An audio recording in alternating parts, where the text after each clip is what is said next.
Magandang araw mga kalingap, lalong-lalo na sa ating mga sugid na taga-subaybay sa ating Jam Carl. Isang K-boys umamin sa kanyang nakita tungkol kay Carla. Bago natin alamin tungkol sa lalaking ito, ay pag-usapan muna natin ang pagpunta nila sa Palawan. Kalingap team, sobrang napagod sa kanilang pagbiyahe mula Daet hanggang sa Palawan. Kumusta na kaya ang ating prinsesa na si Carla at si Jomar sa kanilang mahabang pagbiyahe?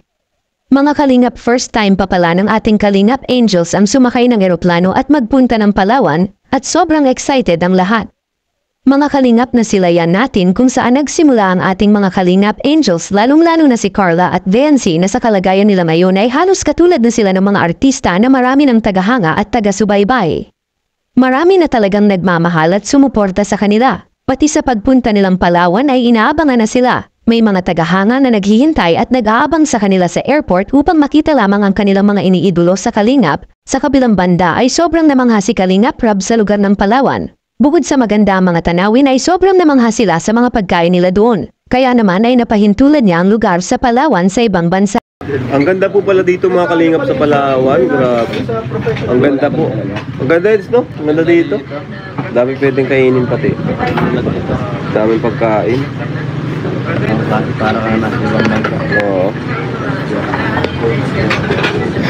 Totoo, para ka nasa ibang bansa.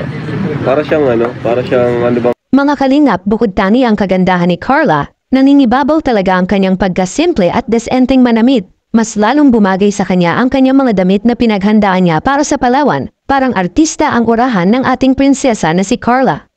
Sa kabilang banda mga kalingap ay may kasamahan pala sa K-boys na nagpapansin sa ating prinsesa. Isang miyembro ng Kalingap team ang humanga sa kagandahan ni Carla. May nagsasabi din na kailangan daw ay mapatalsik na din itong lalaking sa Kalingap team. May mga nagsasabi din na may pag-asa pa ang taong ito dahil hindi pa naman daw magsyota si Carla at Jomar.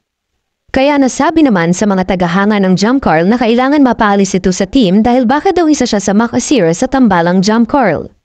Pero inamin naman niya na totoong nagandahan siya ni Carla. Ngunit wala naman siyang balak na mangsira o mang-agaw, kaya nagbigay alam si Kalingap Rob na basta wag lang daw niya i-message si Carla dahil ibang usapan na daw yun. Hanggang sa muli mga kalingap, maraming salamat sa walang sawang pagsuporta sa ating kalingap at sa ating magkatambal na Jam Carl. Please subscribe. Umamin lang naman po siya na nagagandahan siya kay Carla.